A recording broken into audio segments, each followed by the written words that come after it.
World War One is known for its advent of trench warfare. The opposing forces pitched against one another in dugout positions. Yet as machine guns roared overhead at troops unable to advance over no man's land, the only remaining way to undermine the enemy was by digging extensive tunnels underneath their trenches and filling them with explosives.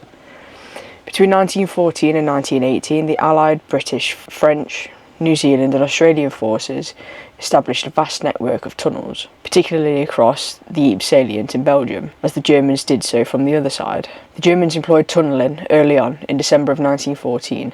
Tunnellers managed to lay mines beneath the Indian Sirhind Brigade, and in the attack that ensued, the company was killed. Yet the Allies quickly assembled their own special unit of tunnellers, guided by British Army Major Norton Griffiths, an engineer on sewage tunnels in Manchester and Liverpool back home. In April 1950, 6 Allied laid mines exploded, splitting open the German-occupied Hill 60.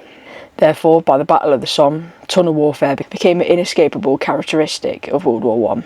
Shortly after 3 a.m. on the morning of the 7th of June 1917, British Prime Minister Lloyd George awoke at 10 Downing Street to a deep rumbling sound of the war from across the Channel. What the Prime Minister heard was the intense artillery bombardment of the British launched against the Germans, following a colossal explosion of 19 mines were detonated within 8,000 metres of tunnels underneath the Germans' entrenched position. The Battle of Messines continued until the 14th of June, and although initiated by the apocalyptic blast, the success of the British attack was the result of years of work. Since 1914, the Germans had been positioned at Messines Ridge, overlooked Ypres, giving them the advantage.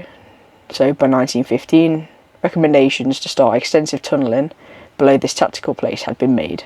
To break the stalemate, the British tunnellers crept underneath the German trenches and tunnel complex to lie high explosive mines. In fact, the Allies' success was dependent on the second set of tunnels that had been deceived by the Germans.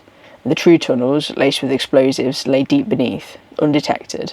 As the mines were detonated, the German position was destroyed and thousands of German soldiers were instantly killed. Field Marshal Herbert Plummer is commonly credited for masterminding the Allied attack, and the explosion was immediately followed by Plummer's innovative tactic of the creeping barrage, where the advancing infantrymen were supported by overhead artillery fire.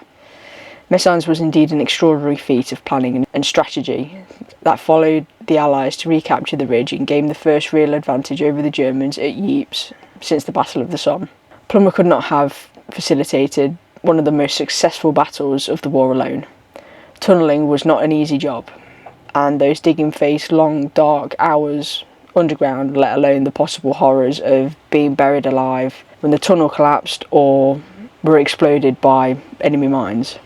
For this reason, the task of tunnelling was not done by ordinary soldiers, but by miners and engineers.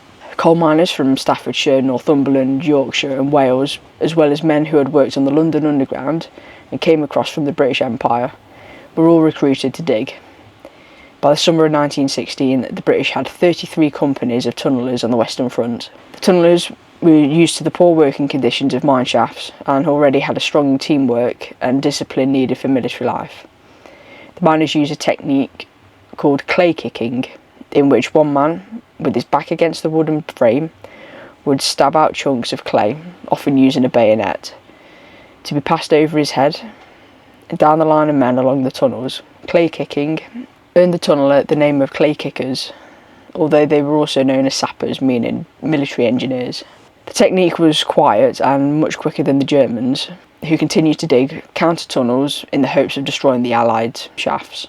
The British tunnellers would therefore leave someone below with a stethoscope pressed to the wall, listening to hear the Germans working and talking.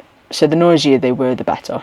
Conditions worsened as the underground war progressed, when poisonous gas was poured into the tunnels when British miners were discovered, accompanied by inevitable cave-ins. By the stalemates of the mid-war, the British Army was in such need of tunnellers that the heightened age restrictions were overlooked to find experienced sappers, who became greatly respected amongst other soldiers. The efforts of tunnellers during World War I left dramatic scars on the Belgian and French landscapes. From the 1920s and still to this day, tourists would stop by the immense size of Lochnagar crater, looking in awe of the capabilities of tunnel warfare, which by its underground nature has remained largely unseen and out of mind.